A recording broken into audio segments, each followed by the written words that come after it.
Hello दोस्तों। हम लोग जो ऑथर इंटरव्यू सीरीज चलाते हैं, जहां पे हम लोग हर हफ्ते हर महीने अलग अलग ऑथर से मिलते हैं, उनसे उनके बुक के बारे में जानकारी लेते हैं, उनकी फील्ड के बारे में जानकारी देते हैं, वो क्या करते हैं, उन्होंने ये बुक क्यों लिखी, उस बुक से वो क्या चाहते हैं, आपका मेरा क्या फायदा होगा उस बुक से। ऐसी जो ऑथर इंटरव्यू की सीरीज चलती है, उसी इंटरव्यू में आज हम बात करने वाले हैं निशा मेहता जी से। और जानेंगे कि उनकी बुक स्पेसिफिकली किस टॉपिक के ऊपर है और क्या इंटेंशन रही उनकी। तो निशा जी, मैं आपको वेलकम करता हूं आज हमारे इंटरव्यू में। बहुत बहुत खुशी हो रही है मुझे आपसे बात करके करते हुए और आपसे मिलके। तो मैं थोड़ा सा इंट्रोडक्शन, जितना मुझे पता है उतना इंट्रोडक्शन मैं निशा जी के बारे में दे देता हूँ। निशा जी बहुत लंबे समय से हीलिंग और ट्रीटमेंट के फील्ड में काम करती है। सुजोक थेरेपी नाम की एक थेरेपी होती है, उस फील्ड में वो काफी लंबे समय से लोगों को हील कर रही है, उनके प्रोग्राम्स सॉरी उनके प्रॉब्लम्स को दूर करने की कोशिश कर रही है। एक ट्राई ओरिजिन करके थेरेपी मैडम करती है।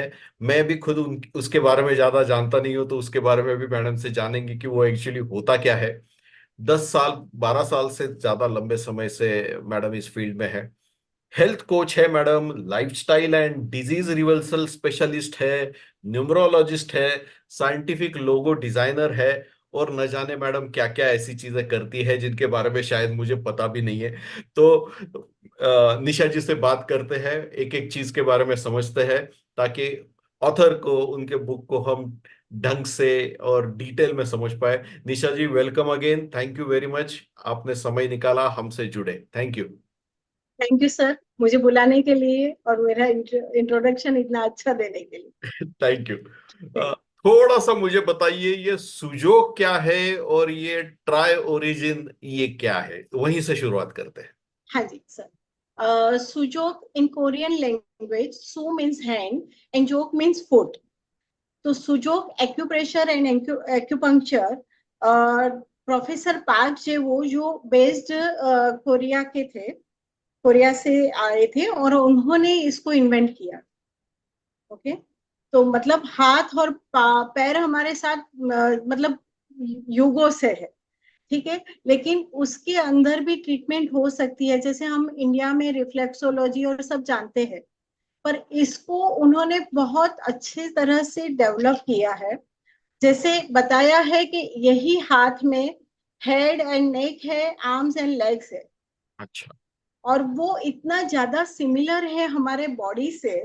और उसके ऊपर मतलब मुझे किसी व्यक्ति को हील करना है और हेल्प करनी है उसके किसी प्रॉब्लम के लिए, तो मुझे उनके बॉडी को टच करने की जरूरत नहीं, सिर्फ उनका हाथ या पैर मेरे हाथ में हो अच्छा। तो मैं उनको अच्छे से हेल्प कर सकती हूँ।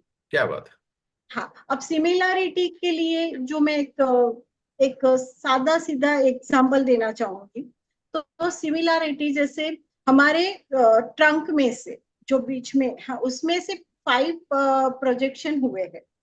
जैसे हेड एंड नेक है एक, 2 आर्म्स है और 2 लेग्स है। ठीक है। है अब जी। सिमिलर हमारा हाथ कितना है उससे ये बताओ, तो सपोज हम इसको ट्रंक समझ ले, हाँ हाँ। तो उसमें से 5 प्रोजेक्शन है। जी। ठीक है। अब हेड एंड नेक छोटा एंड मोटा है, तो ये विदाउट एनी डाउट हमारा थंब हो जाएगा, हेड एंड नेक। जी। एंड आर्म्स एंड लेग्स हमारे फिर वो जो 4 और पार्ट निकले हैं वो हो जाएंगे। अच्छा। तो आर्म्स जो हमारे साइड्स में आते हैं और लेग्स बीच में आते हैं, तो उसी तरह से इसमें भी आर्म्स हमारी ये 2 होंगे, index finger and little finger, and legs होंगे जो मिडल फिंगर और रिंग फिंगर होगा। अब अच्छा। इसको ही मैं पूरे बॉडी के जैसे हेल्प कर सकती हूँ ट्रीट करने के लिए। सेम हमारे पैर में भी है, big toe and 4 small toes है। उसी तरह से वो जो हमारा फुट है, वो पार्ट हमारा ट्रंक का हो जाएगा। तो इसीलिए किसी को हेल्प करने के लिए मुझे और कहीं नहीं जाके सिर्फ ये इतना बार भी मिल जाए, तो सुजो इन इन शॉर्ट कोरियन लैंग्वेज में हैंड एंड फुट को कहा जाता है। और ये ट्राई ओरिजिन क्या है? हाँ, ट्राई ओरिजिन प्रोफेसर पार्क ने बहुत सारी मोडालिटी दी है उस सुजोक में ही। अच्छा। उसमें ही 6 की है, 8 की है, ट्राई ओरिजिन है। अच्छा। उनका कहना ये था कि दुनिया की, यूनिवर्स की हर चीज इस ट्राई ओरिजिन जो मोडालिटी है उसके अंदर ही आ जाती है। हम्म। मतलब चार फोर्स है, चार फोर्स है, और चारों फोर्स कहीं ना कहीं किसी ना किसी तरह से हमारी लाइफ के हर एक जगह पे इन्वॉल्व होते हैं। हम्म। और चारों फोर्स में मतलब एक एक छोटा सा एग्जांपल देना चाहूँ तो एक बॉटल है मेरे पास में, ठीक है। अब उसको रखा है तो वो अपने आप में एक साइलेंट जोन में अभी है। तो हम्म। उसको एक फोर्स का नाम दिया गया है न्यूटो फोर्स, जो अच्छा। अपने ओरिजिनल रूप में है, जहां का वहां पड़ा है। अब हम्म। मुझे एग्जाम्पल के तौर पे मुझे पानी पीना है इस बॉटल से, ठीक है। तो मैंने जो उठाया, मतलब जो जमीन से उसको उठाया, तो वो उसको हेट्रोफोर्स कहा जाता है। जो ओरिजिन से दूर होता है उसको हेट्रोफोर्स कहा जाता है। हम्म। तो ये उसका सेकेंड फोर्स हो गया। तो मैंने बॉटल को टेबल पर से उठाया, अब मुझे पानी पीना है। तो हेट्रो और होमो, पानी पीना जो है वो एक प्रोसेस है। उसको कनेक्ट करने के लिए बीच में एक फोर्स आ जाता है, जिसको उन्होंने न्यूट्रो, कनेक्टिंग न्यूट्रो फोर्स नाम दिया है। हम्म। तो मैंने बॉटल को खोला, अब मैंने पानी पिया। ये पूरा प्रोसीजर जो हुआ वो एक ये हो गया, न्यूट्रो फोर्स में आ गया। अब वापस मैंने बंद करके जब मैं कोशिश कर रही हूँ टेबल पे रखने के लिए, तो ये होमो फोर्स हो गया। तो इसी तरह से ये चारों फोर्स के अंदर ये पूरा ट्राई ओरिजिन इसको नाम दिया गया है। और उसी में पूरा ब्रह्मांड मतलब उसमें इन्वॉल्व है। तो उसी हर चीज में इसको देख के, सपोज क्योंकि हम काम करते हैं एनर्जी के ऊपर, ओके, और एनर्जी कभी भी डिसहार्मनी होती है ना, तो ही किसी भी तरह की डिजीज हमारे बॉडी में आती है। तो ये चारों मेन फोर्सेस को एनर्जी के रूप में देख के, उसमें कोई एनर्जी कम है, सपोज मुझे ये उठाना था, ठीक है। अब उठाने के लिए मेरा हाथ ऊपर नहीं हो रहा, तो मतलब ये हुआ कि हेट्रो फोर्स वहां कम है, तो अच्छा। मुझे उसको बढ़ाना है। तो वो एनर्जी को मुझे बढ़ाना है, तो वो काम करने लगेगा अच्छे से। अच्छा। तो ये आप जैसे मेरा हाथ है, ये अलग अलग। सीधा करना मुझे सपोज डिफिकल्ट है, तो मुझे हेट्रो फोर्स उसमें बढ़ाना है। तो वो एनर्जी बढ़ाऊंगी तो मेरा हाथ सीधा हो जाना इजी हो जाए। तो अगर किसी को इस टाइप की प्रॉब्लम्स है हाथ में, बॉडी में, पैर में, तो इसका ट्रीटमेंट आप इन मोडेलिटीज के थ्रू कर सकते हो? डेफिनेटली कर सकते हैं अच्छा। तो आप। जनरली कितना समय लगता है ठीक होने में? डिपेंड्स, लाइक एक्यूट प्रॉब्लम है तो हो सकता है 1-2 सेशन में हम उसको क्लियर कर सकते हैं, रिवर्स कर सकते हैं। और chronic diseases like lifestyle diseases जो होती है, diabetes, BP, heart problem, obesity, तो ऐसे केसेस में हमें थोड़ा टाइम लगता है। पर अगेन वो डिपेंड करता है। जैसे आज मेरा डायबिटीज, थायराइड, हाइपरटेंशन, इन सब में मेरा स्पेशलाइजेशन है, ठीक है। पर आज कोई केस मेरे पास आज जैसे आता है, उसने आज ही डायग्नोज करवाया है, मतलब 1 वीक के अंदर ही उसका डायबिटीज डायग्नोज हुआ है, और अभी तक उसने दवाई चालू नहीं की है, हम्म। ठीक है। तो उसको मुझे रिवर्स करने के लिए बहुत कम टाइम लगने वाला, अच्छा। क्योंकि मुझे उसका दवाई बंद नहीं करवाना, टेपर कर करके वो बंद होगा, उसके बाद वो नॉर्मल लाइफस्टाइल जिएगा, तब जाके उसका वो मैं रिवर्स कह पाऊंगी ना। हम्म। तो वो उसका वो प्रॉब्लम नहीं है कि मुझे उसका दवाई को टेपर करना है या बंद करवाना है, छुड़वाना है। अच्छा। पर कोई कोई बंदा ऐसा आया मेरे पास कि जो सालों से डायबिटीज का पेशेंट है, और उसकी दवाइयां मतलब 3 टाइम पे चल रही है, सुबह, दोपहर और रात को वो ले रहा है। तो मुझे वो पूरी दवाइयां पहले टेपर कर करके बंद करना पड़ेगा, तो उसके लिए वो टाइम ड्यूरेशन बढ़ सकता बढ़िया। ये कुछ अच्छी चीजों के बारे में मुझे आज पता चला, अदरवाइज इतना डिटेल में मैं नहीं जानता था। टू बी वेरी फ्रैंक, मुझे नहीं पता था ज्यादा। आई एम श्योर आपकी जो बुक है, stress it never ends unless, ये मैडम की यस सर। किताब है, अमेजोन के ऊपर अवेलेबल है। किसी को अगर इंटरेस्ट है तो ऑब्वियसली आप अमेजोन के ऊपर जा सकते हो, ये किताब ले सकते हो। इस बुक को बाय करने के लिंक हम लोगों ने डिस्क्रिप्शन में दे के रखी है। आप उसके ऊपर क्लिक करके भी अमेजोन से ये बुक ऑर्डर कर सकते हो। और स्ट्रेस को कंट्रोल करने के लिए, रिलीव करने के लिए बहुत अच्छी अच्छी टिप्स इस बुक के अंदर मैडम ने दे रखी है। तो अमेजोन से ये कॉपी आपको घर तक पहुंच जाएगी। तो मैं प्रॉपर इंटरव्यू स्टार्ट करता हूँ। मैडम, आपने बोला कि आप ये सुजोग के थ्रू या अलग मोडालिटीज के थ्रू अलग अलग चीजों के ऊपर काम कर सकती हो और बहुत सारे उनके प्रॉब्लम्स, पेशेंट्स के प्रॉब्लम दूर कर सकते हो। लेकिन आपने स्पेसिफिक स्ट्रेस चुना बुक के टॉपिक के लिए। ये क्यों? मतलब स्ट्रेस इतना आपको लगा कि इतना क्रिटिकल है कि उसके ऊपर बाकी सब छोड़ के स्ट्रेस के ऊपर आपको स्ट्रेच करना पड़ेगा? यस सर, मेरी मतलब मेरी और तीन सब्जेक्ट के ऊपर मेरी बुक आनी है। Food, environment and posture. अच्छा। लेकिन उस सब का बेस, क्योंकि मेरी, आपने जैसे बताया कि मेरी प्रैक्टिस 10 साल से है, 10-11 साल से है।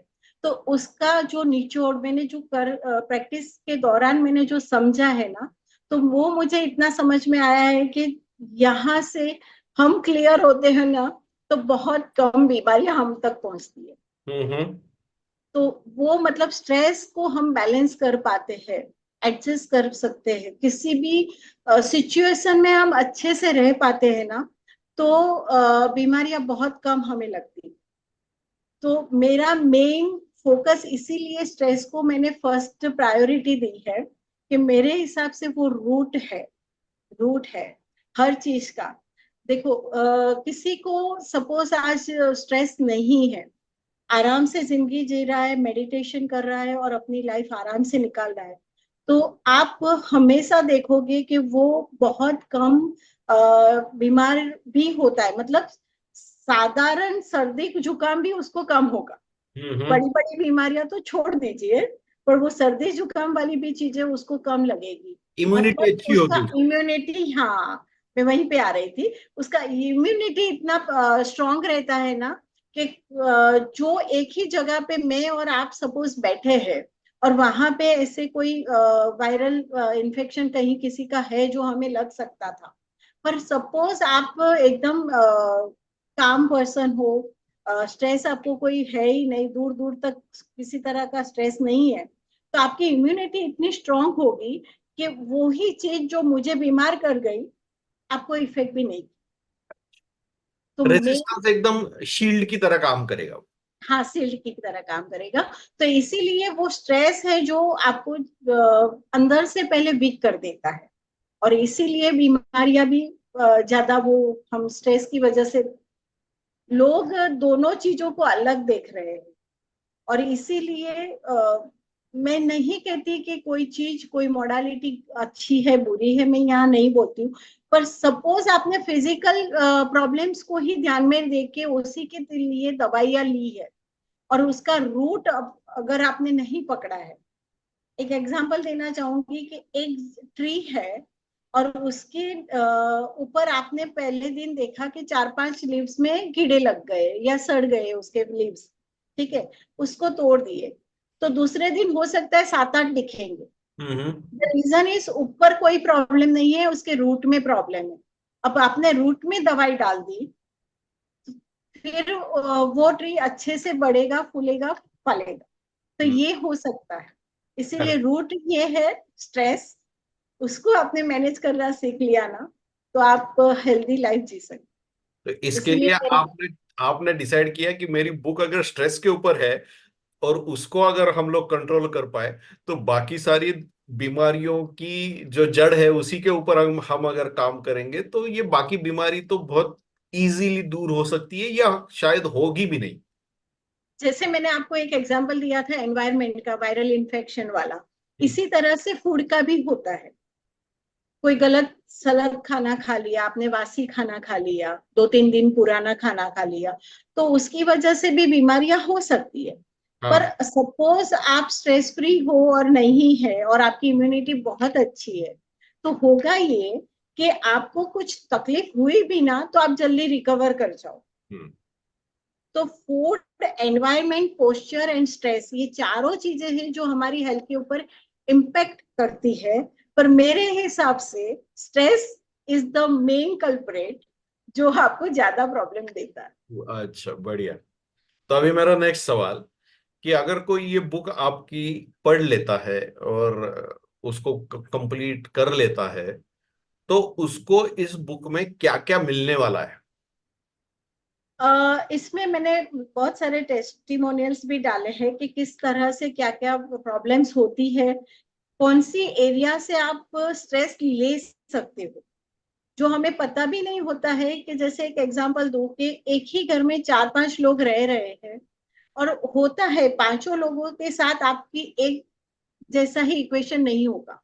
करेक्ट। किसी के साथ बहुत अच्छा होगा, किसी के साथ नॉर्मल होगा, ठीक है, और किसी के साथ थोड़ा एवई होगा।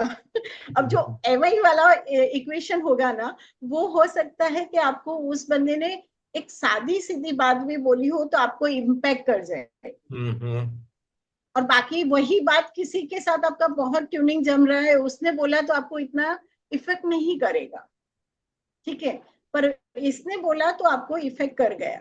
हम्म। तो ये जो इन दोनों के बीच में जो प्रॉब्लम है ना, उसको आप समझ सकते हो कि भाई इस व्यक्ति का बिहेवियर मुझे पसंद नहीं आ रहा है, इसका मतलब ये नहीं कि ये गलत है, हम्म। उसकी जगह पे वो सही है। हम्म। पर हमें वो उसकी जगह, मतलब आपने सुना होगा, हमने बहुत बार सुना है कि एक बार आप मेरे जूते में पैर डाल के देखो तो समझ में आएगा कि मैं कहाँ खड़ा हूँ या मुझे क्या क्या प्रॉब्लम्स है, करेक्ट। ठीक है। तो वो हम पर्सपेक्टिव की बात हो जाती है। पर्सपेक्टिव की बात हो जाती है। हमें वो, हमारी नजर से वो गलत लग रहा है, और उसको हम उसकी नजर से गलत लग। करेक्ट। पर जब हम ये सोचना या समझना चालू कर देता है ना कि सब अपनी अपनी जगह पे सही है, हम्म। तो क्या होगा कि उसकी बात भी उतनी बुरी नहीं लगने वाली जितनी पहले आपको लग रही। तो ये मैंने कुछ एक चीजें एग्जाम्पल के साथ बहुत डिटेल में समझाया है, और उसको कैसे मैनेज करना वो भी समझाया है। तो यस, ये बुक पढ़ने से मुझे लगता है कि बहुत सारी चीजों के ऊपर लोग अपने स्ट्रेस के ऊपर काम कर पाएंगे। तो आप जिन मोडेलिटीज के ऊपर काम करती हो, जैसे आपने सुजोग के बारे में बात की, या और भी अलग अलग मोडेलिटीज में आप में काम करते हो, तो इससे भी रिलेटेड कुछ सॉल्यूशंस, कुछ टिप्स, कुछ एक्सरसाइजेस आपने अपने बुक के अंदर दे रखे हैं, जो कोई पढ़ के खुद के ऊपर करके स्ट्रेस रिलीव कर ले, ऐसा ऐसा पॉसिबल है? अ, बहुत बेसिक लेवल का, हाँ मैं कहूंगी थोड़ा बहुत बताया है मैंने। पर देखो, एक चार पेशेंट है जिन्हों चारों को डायबिटीज, ठीक है, और हम्म। चारों क्रोनिक पेशेंट है, मतलब सालों से दवाइयां ले रहे हैं और सब सब है। चारों बंदे मेरे पास आते हैं ट्रीटमेंट के लिए, तो चारों की मुद्रा, जो ट्रायोरिजन मुद्रा एंड मेडिटेशन की जो मैं बात करने जा रही हूँ अब, वो चारों की ट्रीटमेंट अलग होने वाली। The hmm. रीजन इज, इसमें से हो सकता है एक को प्रॉब्लम थी उसके बिजनेस में, और उसके स्ट्रेस की वजह से उसको डायबिटीज हुआ है, ओके। और बी को प्रॉब्लम थी उसके फैमिली में, हम्म। उसके वाइफ के साथ उसकी अनबन थी, उसकी वजह से वो मैनेज नहीं कर पाया, वो रिलेशन का जो डिस्प्यूट था उसकी वजह से, तो उसके लिए उसको स्ट्रेस की वजह से वो उसको डायबिटीज आया था। सी है, उसको फूड हैबिट, मतलब उसकी लाइफस्टाइल बहुत गलत थी, गलत सलत खाना खा लेना, टाइम पे नहीं खाना, उसकी वजह से हुआ। और डी जो है, उसको सोसाइटी में कुछ प्रॉब्लम नहीं, उसने कुछ नहीं किया, उसकी उसके बावजूद उसका नाम बिगड़ा है सोसाइटी में, और उसका स्ट्रेस आ गया और उसकी वजह से उसको आया। अब चारों का सिनारियो अलग है, तो करेक्ट। चारों की ट्रीटमेंट अलग होने वाली। अच्छा। तो इसीलिए मैं एकदम नॉर्मल किसी तरह से ये नहीं बता सकती कि डायबिटीज के लिए आप यही मुद्रा करो, आपके लिए कारगर होगी, ठीक है, क्योंकि रूट को पकड़ना जरूरी है, और रूट चारों का अलग है। ये तो इस एलोपैथी की तरह नहीं हुआ, नहीं है जहां पे डायबिटीज है तो ये गोली खाओ या ये इंसुलिन लो ठीक हो गया। तो आपका डायबिटीज किस वजह से है उससे डॉक्टर को कोई लेना देना नहीं, आपकी शुगर वहां लेवल पे बढ़ी भी हुई आप है। देखोगे, मैं स्पेसिफिकली किसी मोडालिटी की बात नहीं करना चाहूंगी, लेकिन दवाइयों का ये होता है वो जनरल होती है। करेक्ट। ठीक है। अब वो जनरल है, तो आपकी, और आपने देखा भी होगा कि कुछ साल तक सपोज आपने 500 mg की दवाइयां ली है 1-2 साल के लिए, उसके बाद ये होगा तब तक आपका रिपोर्ट नॉर्मल आ रहा था उस दवाई के साथ, पर थोड़े टाइम के बाद आपको दवाइयों का डोज बढ़ाया जाता है। मतलब एक बार एक इंसान ने स्टार्ट किया था दवाई से, और फिर वो हो सकता है टैबलेट से स्टार्ट करके इंसुलिन तक पहुंचे हैं, ऐसे भी केसेस हमने देखे हैं। तो वो वो, बॉडी में रेजिस्टेंस तैयार हो जाता है उससे। हाँ, और वो मतलब आपको लगता है हम ठीक हो रहे, पर वो ठीक नहीं हो रहे, वो दब रहा है उस टाइम के लिए। फिर उसकी दवाई बढ़ाओ, फिर उसकी दवाई बढ़ाओ। यहाँ मैं ये कह रही हूँ कि यहाँ से हम रिवर्स कर जाते हैं। हम्म। मतलब नहीं तो हमें दवाई की जरूरत रहेगी, और ना किसी, क्योंकि प्रॉब्लम जहां से आया है वहीं पे हमने दवाई डाली है, तो वहां से फिर वो बार बार कुछ बढ़ने वाला है नहीं। अच्छा, अब मेरा ये तीसरा सवाल, ये जो बुक है आपकी जिसको आपने बहुत दिल से लिखा है स्ट्रेस के ऊपर, ये क्या टारगेट ऑडियंस को ध्यान में रख के आपने लिखी कि ये किसके लिए है, किस किसको फायदा होगा ये बुक से?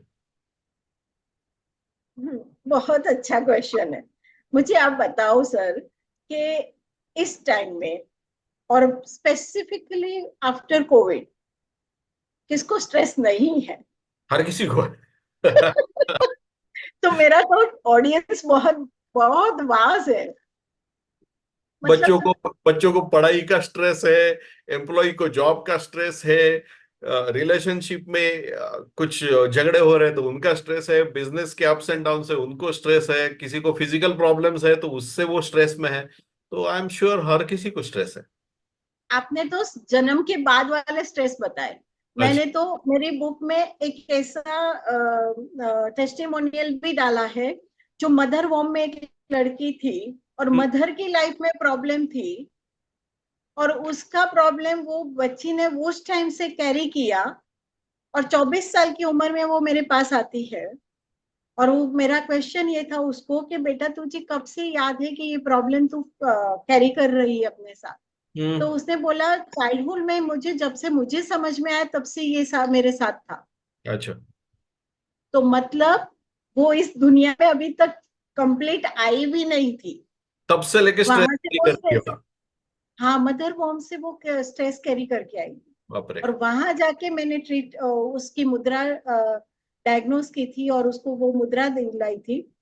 Within 5 to 7 minutes उसने बोला 40% रिलीफ लग रही है मुझे मेरे प्रॉब्लम में, जो 24 साल से वो कैरी कर रही थी। वाह। तो स्ट्रेस किसको नहीं है? मतलब ऑडियंस तो बहुत वास है, बहुत वास है। हाँ, तो इसका मतलब हमें शायद पता नहीं है कि हमको स्ट्रेस है, लेकिन स्ट्रेस है। हाँ है, हमें शायद पता नहीं होता। आज कई बार ऐसा होता है सर, मेरे साथ ऐसे पेशेंट आते हैं जिसको मैं फर्स्ट सेशन में पूछती हूँ कि किसी तरह, नहीं नहीं, आई एम तो happy go lucky person, I don't have any kind of stress.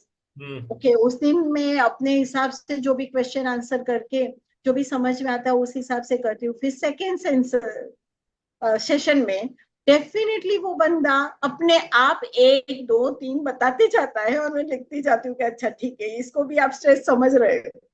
तो वो कभी कभी समझ में नहीं आता है कि ये चीजें भी हमें, अब वो बच्ची को कहाँ पता था कि वो कहाँ से ये बीमारी लेके आई है? करेक्ट, इसका रूट कॉज कहाँ पे है? हाँ, वो तो जब हमें पता होता है, हम क्वेश्चन करते हैं और वहां से कुछ निकाल पाते हैं, तब क्लियर होता है कि भाई हाँ, हमें यहाँ जाके उसको हेल्प करनी पड़ेगी।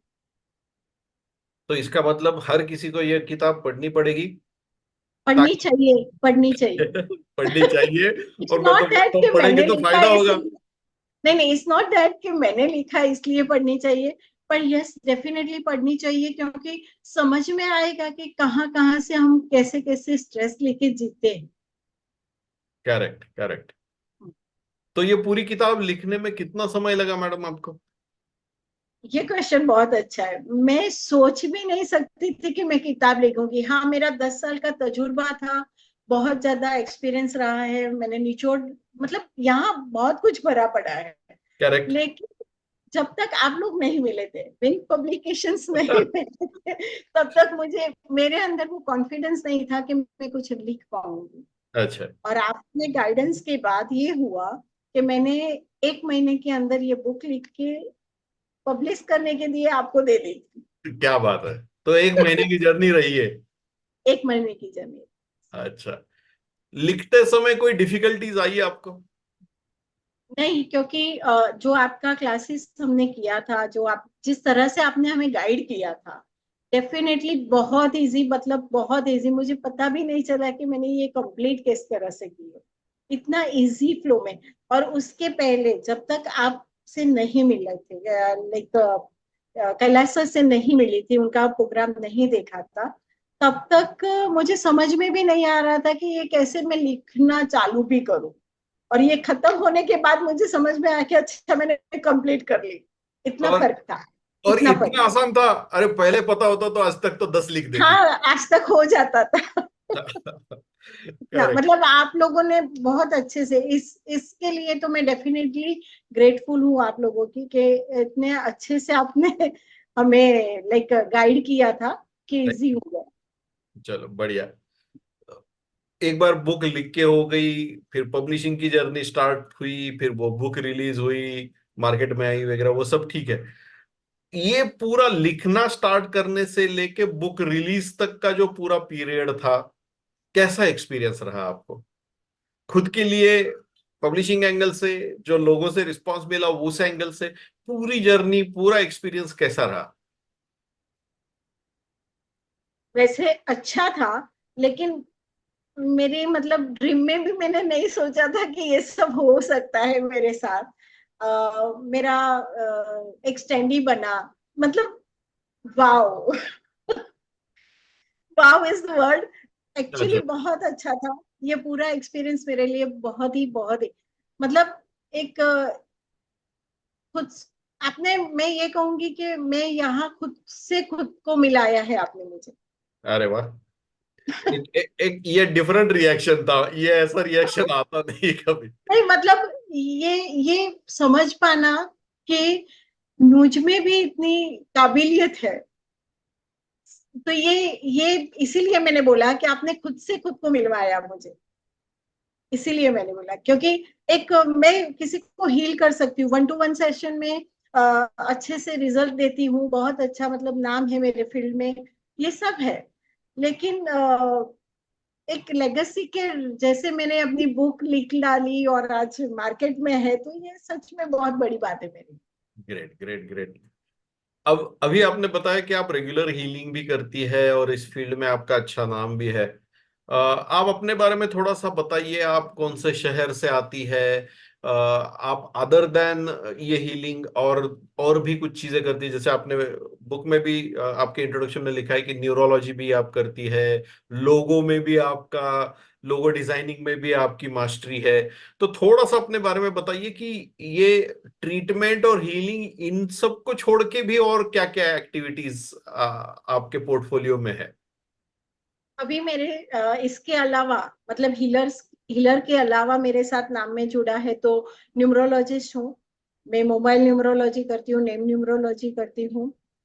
उसके अलावा लोगो डिजाइनिंग करती हूँ, विजिटिंग कार्ड डिजाइनिंग करती हूँ। तो हाँ, ये सब भी सीखा है। और उसका भी कंसल्टेशन करती हूँ, डेफिनेटली करती हूँ। उसके अलावा ऑथर तो हूँ, अब आपने बना ही दिया है तो हूँ। गुड। और आपको पता नहीं है, लेकिन मैंने दूसरी बुक लिखना भी चालू कर दिया है। हाँ हाँ। हाँ। और वो अभी एनवायरनमेंट के ऊपर, जैसे मैंने बोला 4 फैक्टर्स होते हैं हमारी हेल्थ के ऊपर जो इफेक्ट करते हैं, उसमें से स्ट्रेस हो गया। अब एनवायरनमेंट पे मेरा नेक्स्ट बुक आने वाला है। और अ, बाकी तो यस, ये सब है जो। और इस फील्ड में, क्योंकि इतने साल का तजुर्बा है, तो मैं हेल्थ कोच भी हूँ। सर्टिफाइड हेड कोच हूँ जो लाइफस्टाइल चेंजेस करवा के उसमें भी हेल्प कर सकती हूँ। और इसके रिलेटेड मैं ऑनलाइन क्लासेस भी लेती हूँ। आप कौन से सिटी से हो मैम? मैं मुंबई से। आप मुंबई से हैं।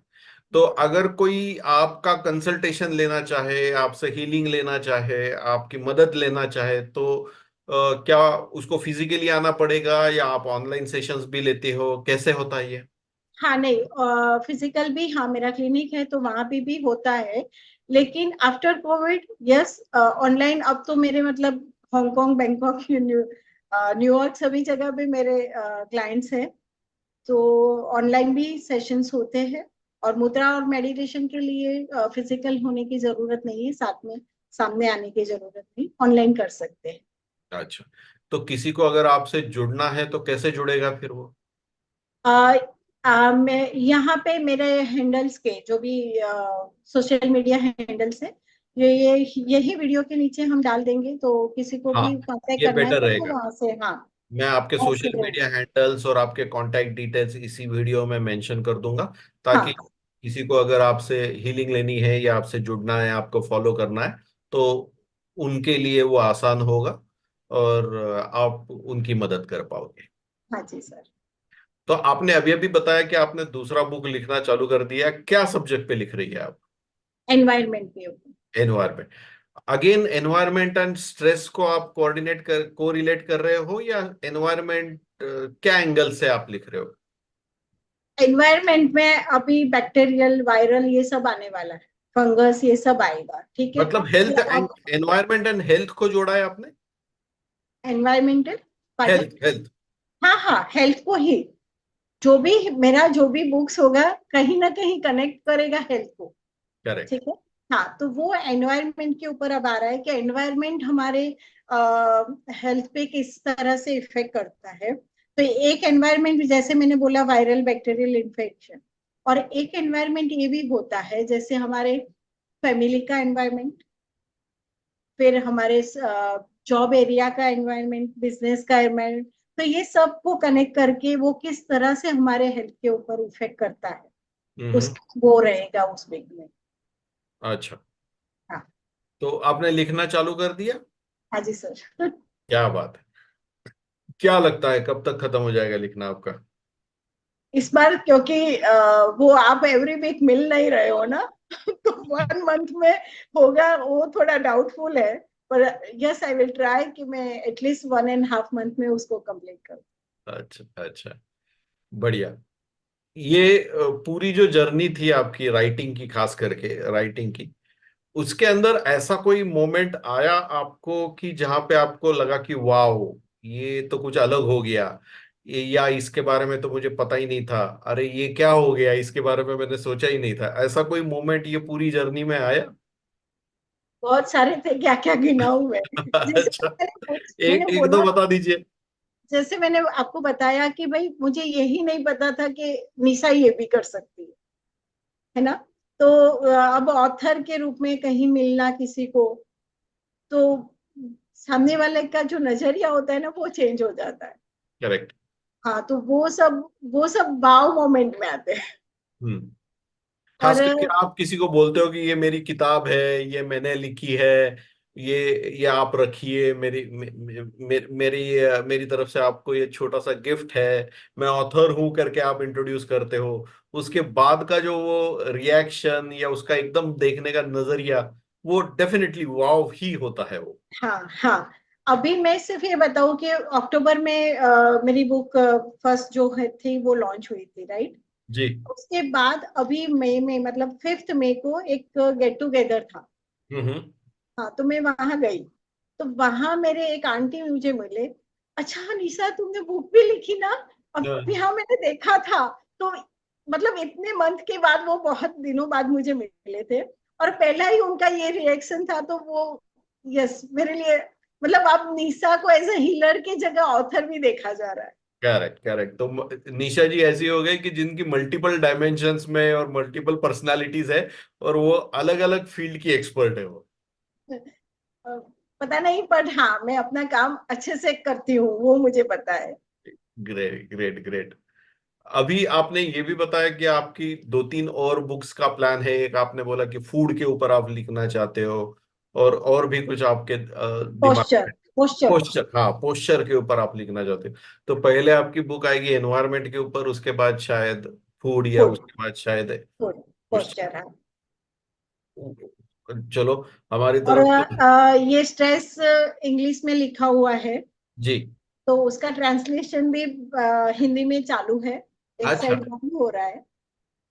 ताकि अलग लेवल के ऑडियंस तक वो बुक पहुंचे, और हाँ, बड़े ऑडियंस को फायदा हो क्योंकि उससे। ये इंग्लिश में लेके आई ना, तब बहुत सारे ऐसे रिलेटिव्स भी मिले कि भाई नहीं आता है, भाई हमें पढ़ना है, कैसे पढ़ेंगे। हाँ हाँ। मैंने सोचा ठीक है ना, एक ट्रांसलेशन भी उसका हो जाए। अच्छा। तो साइड बाय साइड उसका ट्रांसलेशन भी कर रही हूँ। लवली, मजा आ गया। तो बहुत बहुत लंबे ऑडियंस तक, बड़े ऑडियंस तक वो जा बड़े, पाएगी। हाँ, हाँ, मिल पहुंच सकते हैं हम उसकी वजह से। अच्छा। अब अब ये बुक भी हो गया, हीलिंग भी हो गया, न्यूमरोलॉजी भी हो गया, हेल्थ कोचिंग भी हो गया।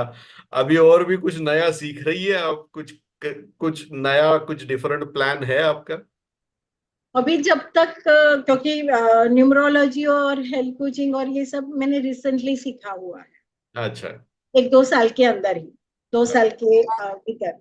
तो उसके अंदर थोड़ा मैं अपना वो मास्टरी वाला जो पकड़ है वो लेके आ जाऊं, उसके बाद सोचूंगी। अब तो अभी के लिए और कुछ नहीं प्लान में है। अच्छा, लेकिन मुझे ये आपके पर्सनालिटी का ये डायमेंशन या ये एंगल बहुत अच्छा लगा, जहाँ पे आप कंटिन्यूअसली कुछ ना कुछ नया सीखती है, अपने आप को शार्प रखती है, अपने आप को मार्केट के साथ कनेक्टेड रखती है, और ऑब्वियसली जिस किसी भी फील्ड में आप एंटर करती हो उसकी मास्टर हो जाती हो। तो दैट्स वेरी इम्प्रेसिव। कोशिश करती हूँ। चलो, बढ़िया बढ़िया। अब जो आपके रीडर्स है या आपका जो भी ऑडियंस है, उनके लिए एक क्या स्पेशल मैसेज देना चाहोगे जनरल, कि एक ऑथर है, एक हीलर है, और एक स्ट्रेस मैनेजमेंट का एक्सपर्ट है, तो वो अगर अपने ऑडियंस को एक मैसेज देगा, तो क्या मैसेज होगा? क्योंकि मैं मुद्रा, ट्राई ओरिजिन मुद्रा एंड मेडिटेशन के ऊपर ज्यादा फोकस किया है मैंने, तो उसी के रिलेटेड एक 2-3 टिप्स देना चाहूंगी प्लीज। कि एटलीस्ट वो भी कुछ ना करके ये भी करे, तो ट्राई करे तो कुछ हेल्प हो जाएगी। जी। क्योंकि जैसे मैंने बताया कि रूट कॉज के बगैर आधा अधूरा ज्ञान होता है, आधा अधूरी हीलिंग होगी, पर फिर हम्म। भी कुछ तो हेल्प हो जाएगी। जी। ठीक है। तो क्योंकि मेरा फर्स्ट बुक अपना स्ट्रेस है, तो स्ट्रेस के रिलेटेड पहले एक मुद्रा बताना चाहूंगी। जी। किसी भी एरिया से आपको लगता है कि स्ट्रेस है, तो पहले हम ये ट्राई कर सकते हैं, इंडेक्स फिंगर को थंब के साथ टिप टच कर लेना है, और उसको फिर आपको 3 डायरेक्शन में चेक करना है। जैसे ये हो गया स्काई फेसिंग, हम्म। ये हो गया साइड फेसिंग, जी। और ये हो गया अर्थ फेसिंग। हाँ हाँ। आप सपोज आपको लगता है कि मुझे नेक में पेन है, और वो तभी आया कि मैं कुछ स्ट्रेस में आया था, हाँ हाँ। उसके बाद ही आया है फॉर एग्जाम्पल। तो आप ट्राई करोगे, आपके इंडेक्स फिंगर को टिप टच करके, हाँ, उसको पहले स्काई फेसिंग रखोगे, 1 या 2 मिनट इनफ हो जाता है, इनफ हो ए- जाता है। एक हाथ से करना है कि दोनों हाथ से करना है ये? नहीं नहीं, एक ही हाथ से करें। अच्छा। हाँ, और ये इनफ हो जाता है। ये करते करते आपको समझ में जाएगा कि यहाँ कुछ रिलीज हो रहा है या कहीं कुछ फर्क पड़ रहा है। या तो अच्छा लगेगा या बुरा लगेगा। बुरा लगा तो आप तुरंत अपनी साइड चेंज कर लीजिए, डायरेक्शन बदल लीजिए। ओके। इसी तरह से आप तीनों डायरेक्शन चेक कर लीजिए। तीनों में से एक सबसे अच्छा होगा जिसमें आपको रियल में कुछ लगेगा कि रिलैक्स हो रहा है। तो रिलीफ। 10 मिनट, हाँ, तो 10 मिनट उसी डायरेक्शन में ये मुद्रा आपको होल्ड करनी है। अच्छा। और दिन में 3 बार, वैसे मैं बताती हूँ, या तो SOS, जब भी आपको लगे कि थोड़ा और स्ट्रेस लग रहा है, मतलब गर्दन में पेन हो रहा है, तो उसको ट्राई करो, रिलीज हो जाए वापस। जैसे जैसे स्ट्रेस की वजह से हुआ, तो ये जी। से पोस्चर की वजह से आया, मतलब मैं कंप्यूटर के सामने पूरा दिन बैठी रही हूँ और मैंने फिर नेक एक्सरसाइज या कुछ किया नहीं, तो हम्म। उसकी वजह से आया ऐसा लगता है। तो आप मिडिल फिंगर टिप टच करके अगेन वो 3 डायरेक्शंस जैसे मैंने आपको एक्सप्लेन किया, उसी हिसाब से आपको ट्राई करना है। तो उसकी पोस्चर की वजह से होगा तो मिडिल फिंगर आपको हेल्प कर जाएगी। अच्छा।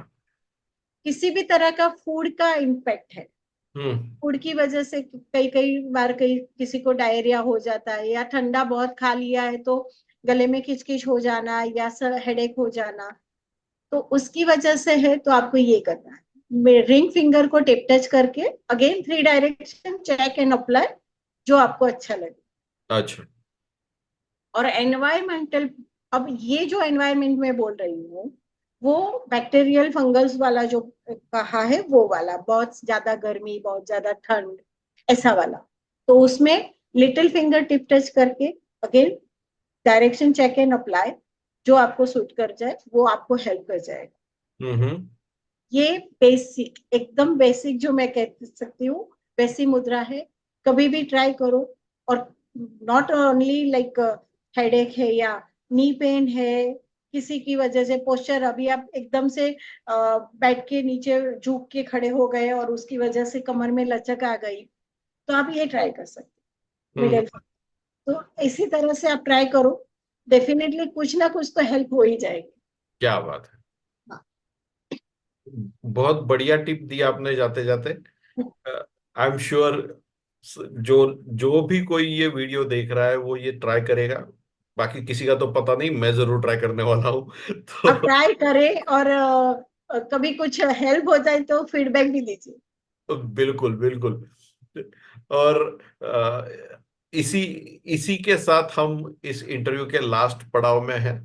निशा जी, आपने समय निकाला, हमारे साथ जुड़ी, हमसे बातें की, आपने अपनी जर्नी शेयर की, एक आपका एक्सपीरियंस शेयर किया। Thank you very much. आपका जो पूरा जो हमारे लिए भी काइंड वर्ड्स थे उसके लिए भी थैंक यू। आज आप हमारे साथ जुड़े उसके लिए भी थैंक यू। आपने बुक आपकी पब्लिश करने के लिए विंग्स पब्लिकेशन को चुना, हमें मौका दिया, उसके लिए भी थैंक यू। और आपके आने वाले प्रोजेक्ट्स और जो भी आपके नए लर्निंग्स है या जो भी आपके वेंचर्स है उसके लिए हमारी तरफ से बहुत बहुत शुभकामनाएं आपके लिए। Thank you very much. Thank you, आपने मुझे यहाँ बुलाया और मेरी बातें सुनी, मेरे एक्सपीरियंस को शेयर करने का मौका दिया, इसके लिए थैंक यू। और बाकी ऑथर बनाने के लिए थैंक यू। थैंक क्योंकि यू। वो बहुत इम्पोर्टेंट था मेरी लाइफ में। ये बात सच में बहुत इम्पोर्टेंट है मेरी life thank you, thank you, में। Thank you and God bless you, all the best. Thank you.